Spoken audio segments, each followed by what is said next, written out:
नाज़रीन, एक अहम खबर यह भी है कि अमेरिका ने पाकिस्तान के F-16 तैयारों की अपग्रेडेशन के लिए $686 मिलियन के आलात और टेक्नोलॉजी की मंजूरी दे दी है। ये F-16 वही तैयार है नाज़रीन, जब अभिनंदन आए थे तो अभिनंदन को क्या इसी F-16 के जरिए नीचे मार गिराया था, इस बारे में कोई क्लियरेंस सामने नहीं आई है। लेकिन इंडिया यही क्लेम करता है कि पाकिस्तान ने अपने F-16 तैयारे एयरबोर्न किए और जो MiG-21 मारा गया इंडिया का, और जिसके ऊपर अभिनंदन जो है वो उसके फाइटर थे, तो उनको जो है वो मार गिराया गया, वो नीचे गिरे।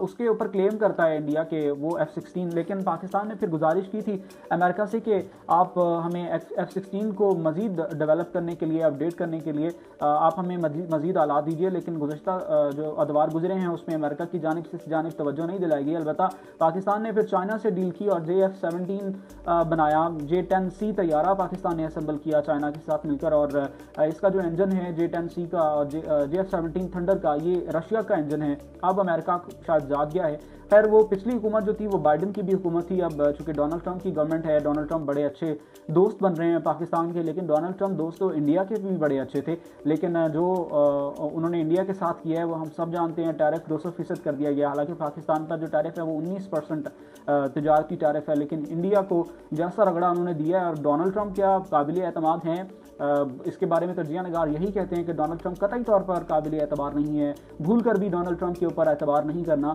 लेकिन अब F-16 के लिए अमरीकी ग्रांट मंजूर हुई है, लेकिन F-16 अब उस लिहाज से जो तैयारा है वो टेक्नोलॉजी के लिहाज से F-16 अब बहुत ज़्यादा पीछे चला गया। लेकिन अब ग्रांट इसकी आ रही है अमेरिका की जानिब से, क्योंकि चाइना की जो डेवलपमेंट है उसकी इजारादारी बढ़ती चली जा रही है। जिस तरह से इंडोनेशिया ने पाकिस्तान से JF-17 थंडर खरीदा, अमेरिका को अब ये ख़तरा लाक हो गया है कि हमारी जो हम चूँकि अमेरिका की ट्रेड का ज़्यादातर जो इन्हिसार है वो इन्हीं जंगी आलात के ऊपर है। तो अब पाकिस्तान को F-16 के पुर्जे फराम किए जा रही हैं, ग्रांट्स फराम की जा रही हैं, जिसका शायद अब कोई फ़ायदा नहीं रहा।